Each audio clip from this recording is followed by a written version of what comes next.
Uma das coisas que o pessoal mais apanha, a transmissão de rotação. Então, basicamente, nós temos aqui esta polia A, que tem aqui uma manivela, temos a polia B que está engastada no mesmo eixo da polia A. Engastada quer dizer o seguinte, ambas as polias A e B estão soldadas no mesmo eixo. Existe um termo que pode aparecer no vestibular para vocês, que diz que elas são solidárias a esse eixo. Ser solidário a alguma coisa é estar o tempo todo junto com essa alguma coisa.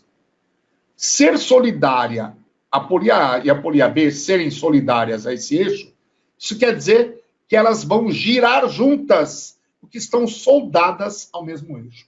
Legal? Muito bem.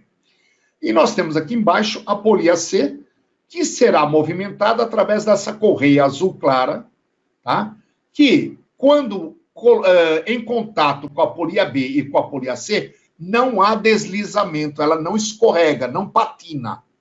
Existe total contato entre a correia azul e as polias B e C. Muito bem. Algo assim. Então, observe. Primeiramente, vamos considerar só as polias A e B. Elas estão girando e alguém vai olhar, ter esta perspectiva. Então, vou considerar dois pontos aqui, ó. Um pontinho vermelho na polia A e um pontinho azul na polia B. Se girar isso daqui em movimento circular uniforme, o que essa pessoa está vendo? Está vendo isso aqui, ó. Qual que está girando mais rápido? A vermelha ou a azul? Qual que gira mais rápido? Nenhuma delas. Repare que ambas cortam este segmento aqui juntas, ó.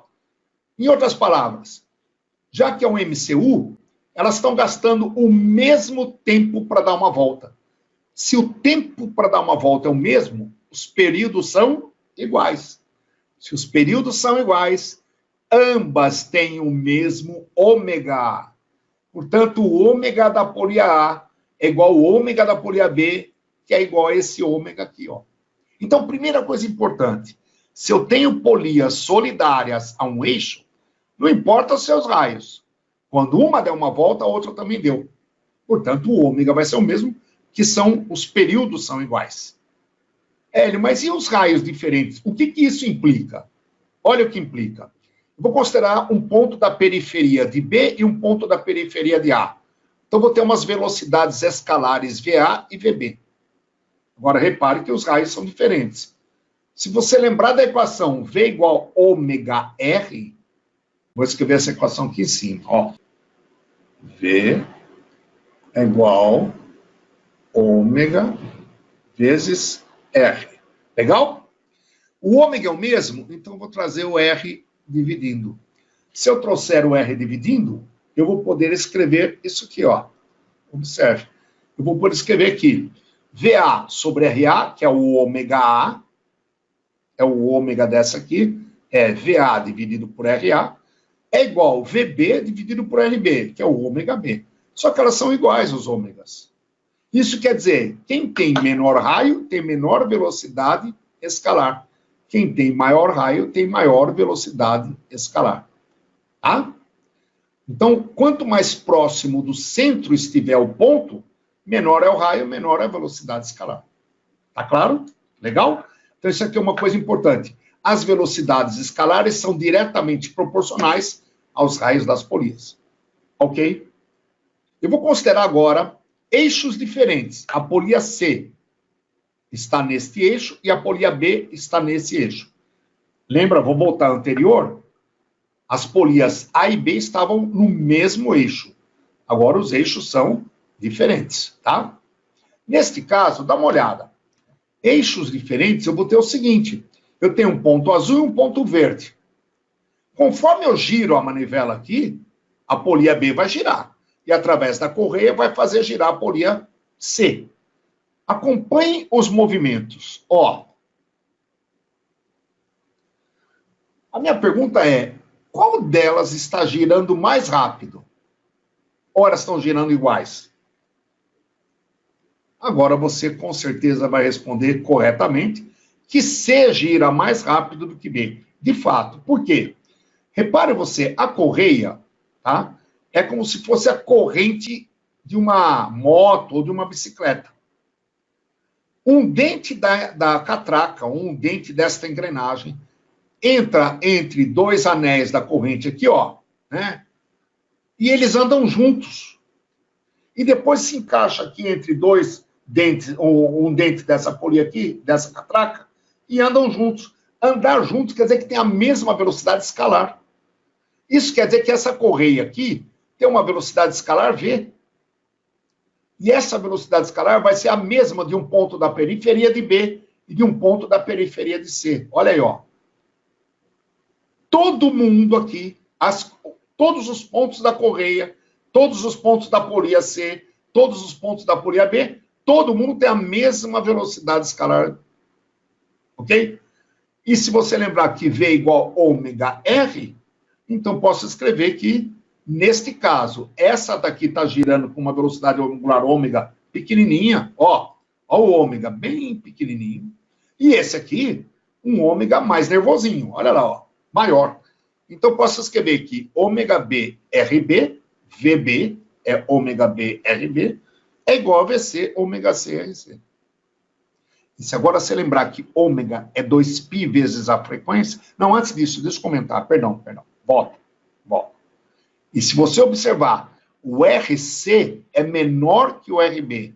Se o RC, desse lado, o segundo membro, é menor que o RB, para compensar, o ômega C vai ter que ser maior que o ômega B. Olha aí, ó. E mais, ômega é 2π vezes a frequência, né? Então, posso trocar o ômega B por 2π FB, frequência de B, e esse aqui 2π FC, frequência de C. Então, será isso. E se eu simplificar o 2π, olha isso aí, ó. A frequência de B, de C, aliás, vezes o raio de C, menor raio, maior frequência, maior raio, menor frequência. Olha aí. Ok? Tranquilo, pessoal? Então, em um único slide, a gente tem isso aqui, e isso é o que você tem no teu material. Tá ok? Olha aí, ó. No teu material você tem isso. A única diferença é que no teu material eles não giram, mas você pode assistir ao vídeo a hora que você quiser.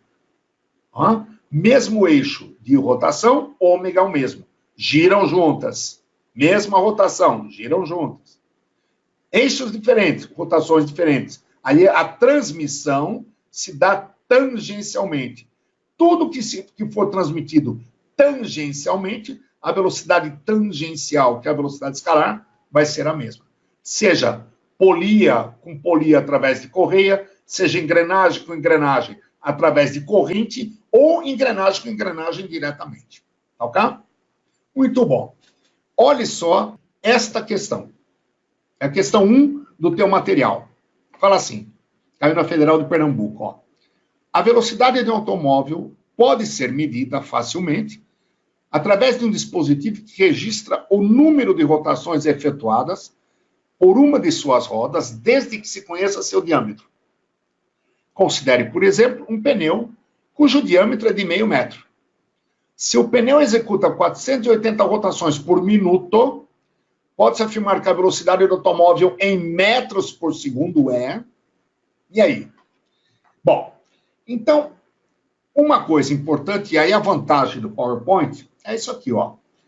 Eu tenho aqui o nosso pneu do automóvel, eu tenho o chão. Quando o carro se desloca, ele se desloca com uma certa velocidade, é o que ele quer saber. Quanto vale esta velocidade aqui, ó? A velocidade do automóvel. Vou botar a animação, ó. Ele quer saber quanto é essa velocidade do automóvel. Tá?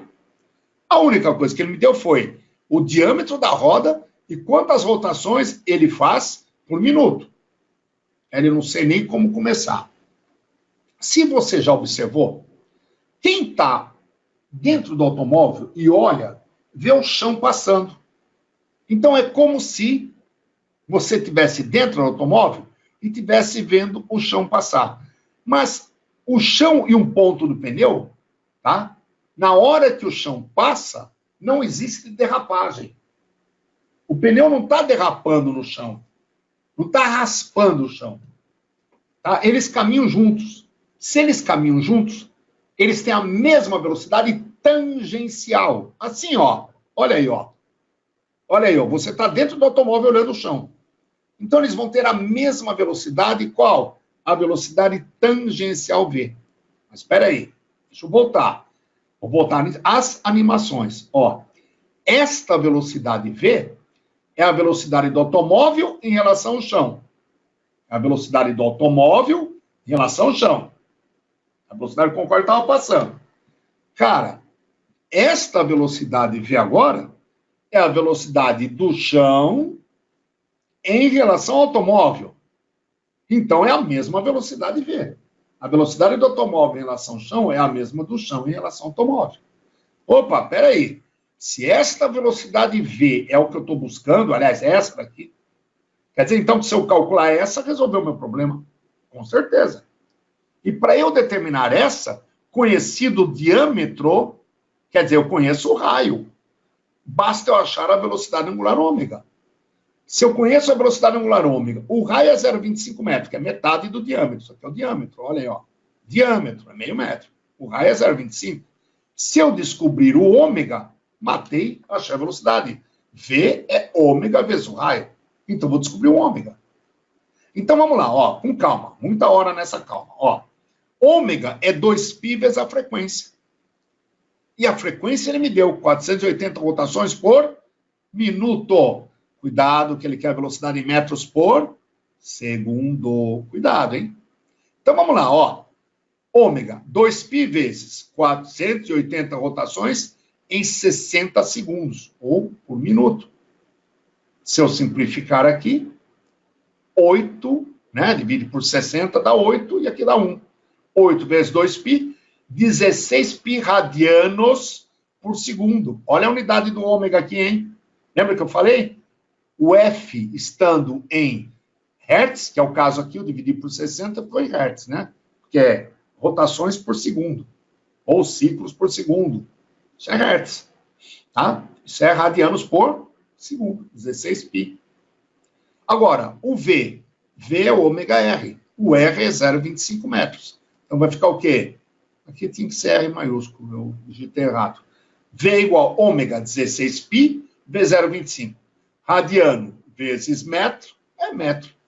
0,25 é 1/4. 1/4 de 16 é 4. Está aqui, 4π metros por segundo, matou o exercício. Olha que legal, cara.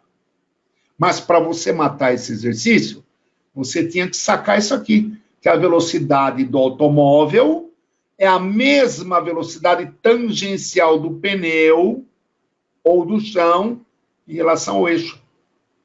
Hélio, eu jamais ia saber fazer isso. Por isso que você está estudando aqui com a gente. Olha que conceito importante que você aprendeu aqui agora. Legal, né? Muito importante. Agora eu vou contar um lance para você. Nós vamos fazer de 3 maneiras diferentes esse exercício. Essa é a primeira maneira. Bom, a outra maneira é aquele aluno que simplesmente decorou fórmula. E ele não sabe o que fazer, ele vai fazendo e vai chegando. Olha aí, ó.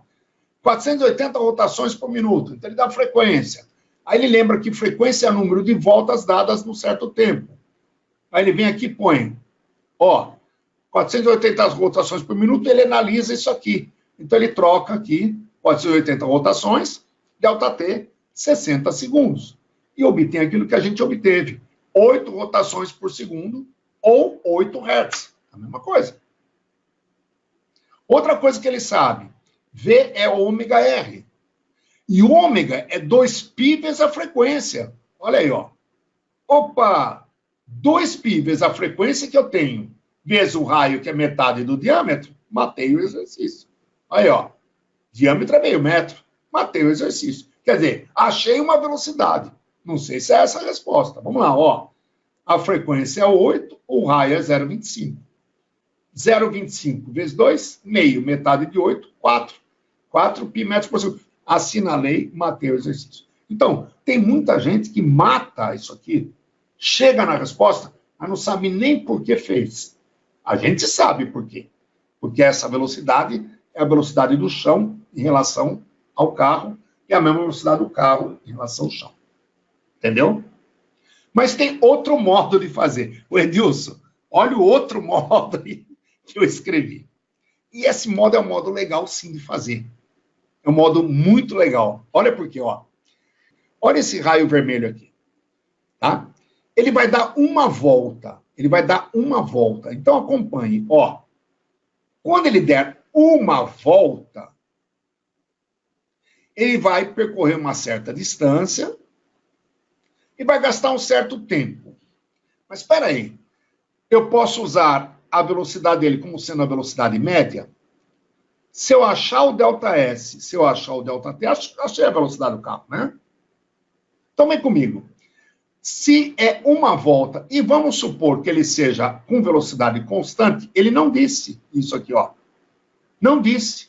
Mas quando ele fala em frequência, você pode já imaginar sendo um movimento circular uniforme, a roda.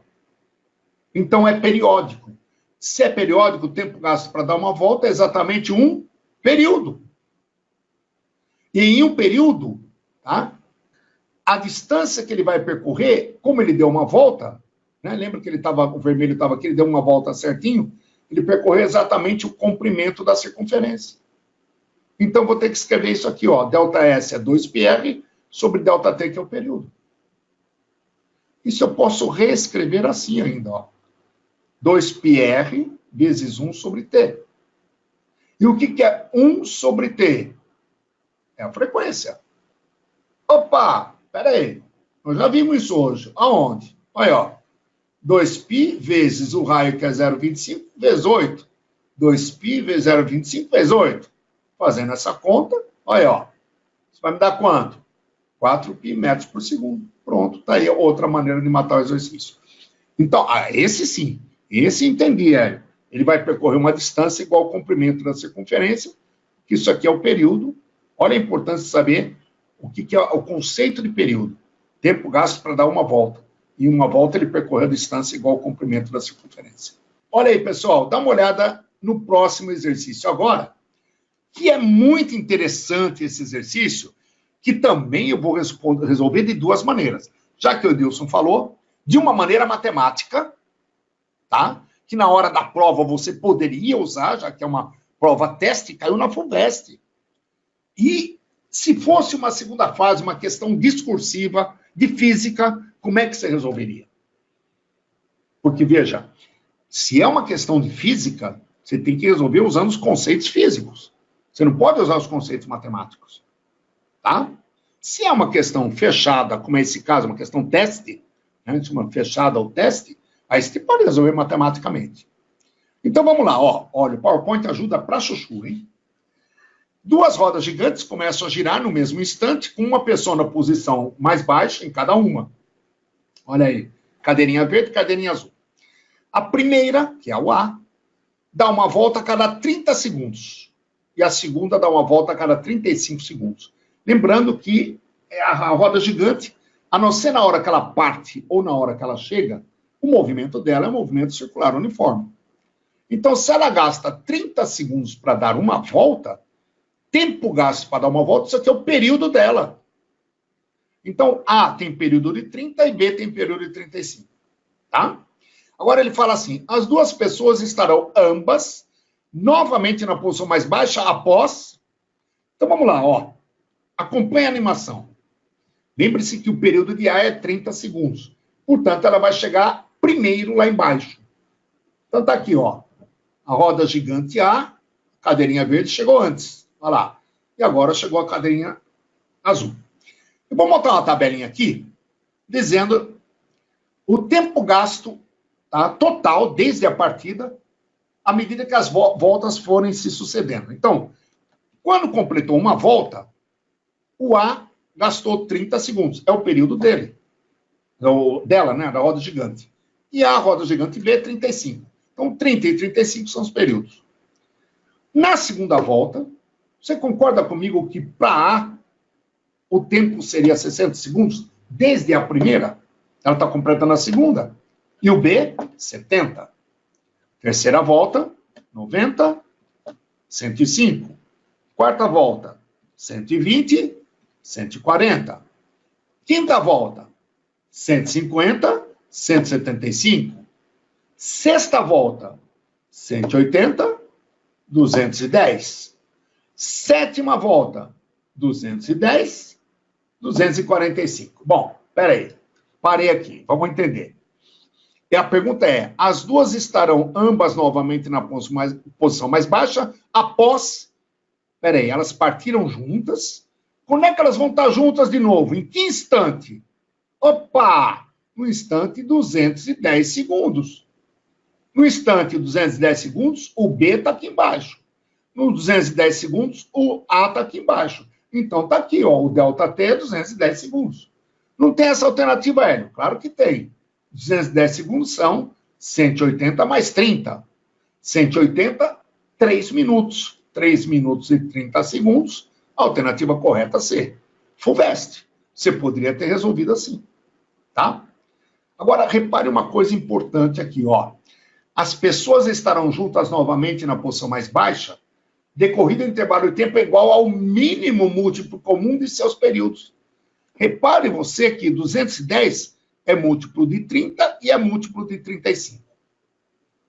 Ou seja, é múltiplo comum. Só que é o primeiro deles, por ser o primeiro múltiplo comum deles, é o menor de todos.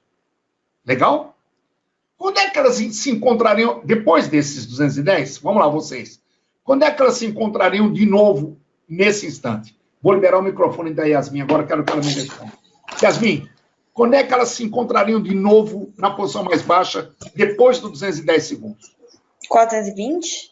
420. E depois? Ah, então somar mais 210 de novo. 630 e assim por diante. Perfeito, Yasmin. Agora, repare... Ah, tá vendo? Yasmin está antenadíssima. Tá mandando muito bem, Yasmin. Agora, reparem vocês uma coisa importante também aqui, ó, que faço questão de frisar. Reparem você, na hora que elas se encontraram aqui embaixo, a roda gigante B estava executando a 6ª volta, completando a 6ª volta. Enquanto a roda gigante A estava completando a sua 7ª volta. Em outras palavras, elas partiram juntas e o tempo todo o A foi ganhando distância de B, ou melhor dizendo, indo à frente até completar uma volta a mais do que B. Olha que legal isso, hein? Isso quando elas se encontraram pela primeira vez. Quando elas se encontrarem pela segunda vez, o A teria dado 2 voltas a mais do que B. Pela terceira vez, o A teria dado 3 voltas a mais do que B. Tá claro, pessoal? Entendeu isso aqui? Isso aqui é importante. Isso aqui é o primeiro encontro deles. O A deu 1 volta a mais do que B.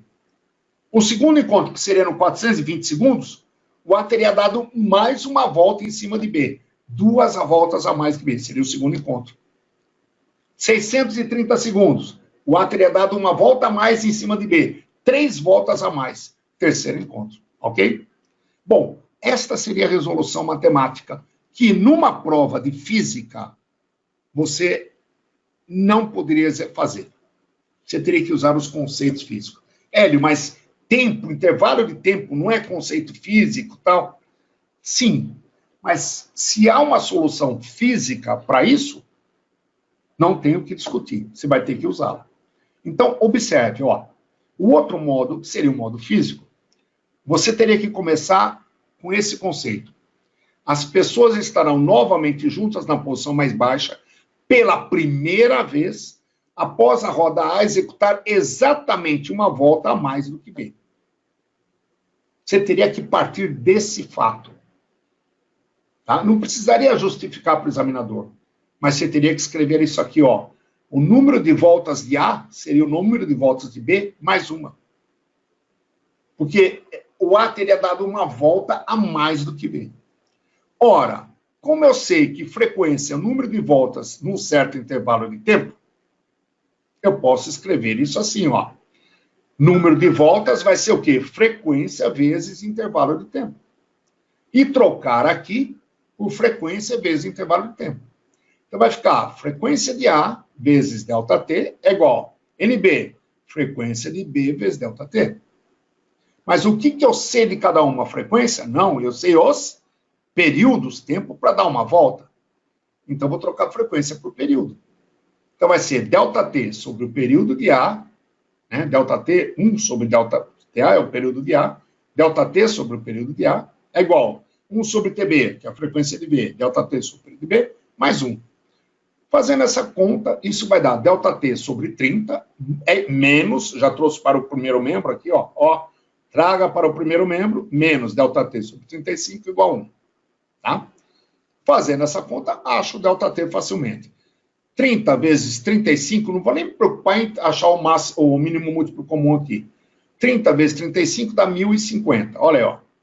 1.050 dividido por 30 dá 35. Então aqui vai dar 35 ΔT. Menos 1.050 por 35 dá 30. 35 ΔT menos 30 ΔT dá 5 ΔT. Simplifica, dá 210. 210 vezes 1, 210 segundos ou 3 minutos e 30 segundos, alternativa C. Esta sim é uma resolução física, tá? Perceberam bem a diferença? Numa prova aberta, você teria que apresentar esta solução. Importante? Importantíssimo. Tá? E veja só, sem grandes dramas aqui, mas fica mais fácil depois da gente ter feito aquele raciocínio matemático, esse lance do número de voltas aqui. Tá? Dúvidas? Deixa eu ver se alguém tem dúvidas nessa questão. Nadir perguntou o quê? Ah, boa, Nadir. Se ele tivesse perguntado quando que eles vão se encontrar de novo pela segunda vez, aí seria NA igual a NB mais 2. Faria tudo igual. A única coisa que aqui seria mais 2. Ele podia perguntar quando é que eles vão se encontrar pela terceira vez na posição mais baixa. Aí seria N igual a 3. Boa, Nadir. Mandou bem. Legal. Boa pergunta, hein? Boa. Bom, e aí, pessoal? Esta questãozinha também é da FUVEST. Olha que legal. Uma criança montada no velocípede desloca-se em trajetória retilínea com velocidade constante em relação ao chão. A roda dianteira descreve uma volta completa em 1 segundo. O raio da roda dianteira vale 24 centímetros e os raios das rodas traseiras valem 16 centímetros. 16 centímetros. Podemos afirmar que as rodas traseiras do velocípede completam uma volta em aproximadamente. Então, vamos lá, ó. Ele quer saber as rodas traseiras completam uma volta em aproximadamente. O que ele está pedindo aqui? Completa uma volta, ele está pedindo o período. Beleza. Então, uma volta, isso aqui é o período. Eu tenho que descobrir qual é o período da roda traseira. A roda dianteira descreve uma volta em 1 segundo. O que é esse 1 segundo? Período da roda dianteira.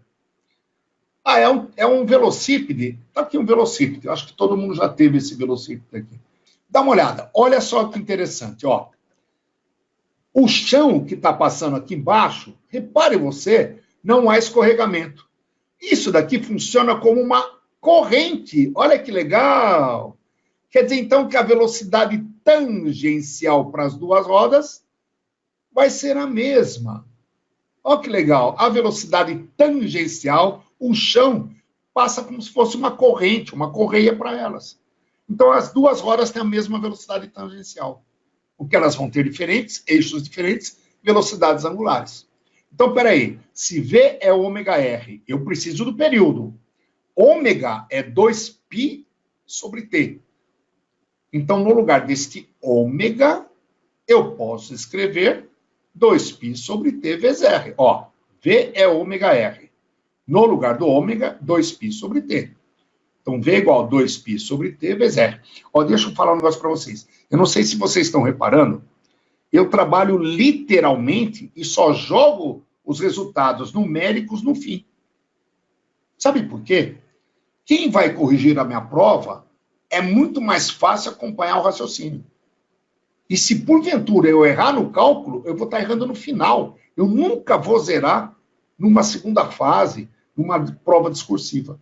Legal? Bom, o que eu preciso saber? O que essas duas rodas têm em comum? A velocidade V. Então, V é o mesmo para as duas. O que elas têm de diferente? Os raios. Isso aqui é diferente, varia de uma para outra. E os períodos vão variar também. Então, o que não muda aqui? Não muda a velocidade V nem o 2π. Então, vamos fazer o seguinte. Tudo que é constante, eu vou deixar no primeiro membro. Tudo que é variável eu vou deixar no segundo membro. Assim, ó, acompanhe, ó. Tudo que é constante vai para o primeiro membro. Tudo que é variável no segundo membro. Então, 2π é constante, vai para o primeiro membro. O raio é variável, fica no segundo. Assim, ó. Ó, a velocidade é constante, tá? Isto é constante, 2π é constante. Vou botar a animação, ó. O raio sobe, 2π desce. Olha, ó. Olha, ó. E se V é constante e 2π é constante, tudo isso aqui vai ser constante.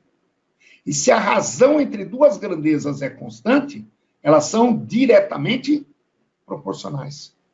Isso quer dizer que, para a roda dianteira, que descreve uma volta em 1 segundo, o raio vale 24 centímetros, então vou escrever que o raio 24 está para o período que é 1. Isso dá a mesma coisa, já que é constante, para a roda de trás. 16 raios, centímetros, período T1, que é o que ele quer, da roda de trás. Simplifica aqui, por 8 dá 3, por 8 dá 2, sobe o T1, desce o 3, matou o exercício. T1 é 2/3 de segundo. Olha que coisa linda. Legal? Você reparou que foi só no finalzinho que eu usei os dados? Muito legal isso, né? Olha que questão boa. Importante você lembrar que a velocidade tangencial é a mesma. Vocês estão observando a diversidade de questões que a gente está resolvendo tudo em cima de movimento circular uniforme? Olha aí, ó. Essa é da FUVEST. E para a gente finalizar nossa aula, que já passamos 6 minutos, essa é curtinha, é rápida. Olha essa questão da Bunesp. Quem está na Terra vê sempre a mesma face da Lua. Isto ocorre por quê?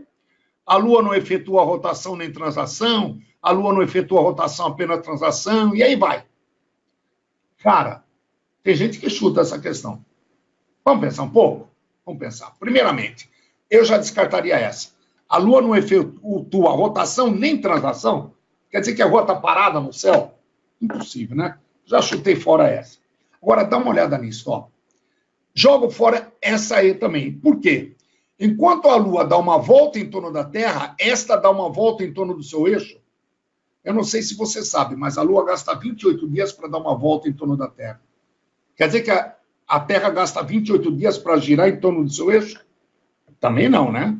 Você tinha que saber isso aqui. Então, ficaria com essas três. Agora, dá uma olhada. Quando a Lua gira em torno da Terra, esta face aqui, ó, ela vai estar voltada o tempo todo para a Terra.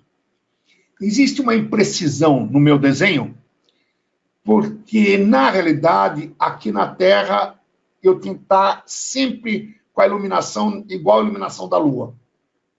Ou seja, se o Sol tivesse vindo daqui, eu teria que ter sombra nessa parte de cima, iluminar a parte de baixo, tá? Mas eu não fiz isso, por quê? Eu quero que você entenda que vão passar 28 dias para a Terra, para a Lua dar uma volta em torno da Terra. E para indicar isso, tá? E é sempre a mesma face voltada, eu deixei a sombra aqui. Então vai ficar assim, ó. Ó. Os dias estão se passando e é sempre a mesma face voltada para a Terra. Olha aí, ó. Ok? Aí tem gente que não entende que a Lua girou em torno do seu eixo. A Lua girou em torno do seu eixo. Não, a Lua não está girando, Hélio. Está girando em torno do seu eixo. Não está, Hélio. Está girando em torno do seu eixo. Então, para mostrar que a Lua está girando em torno do seu eixo, eu fiz isso, ó. Repare você, é o mesmo desenho. Repare a posição da parte clara. Veja se ela está girando ou não está girando em torno do seu eixo. Olha aí, ó.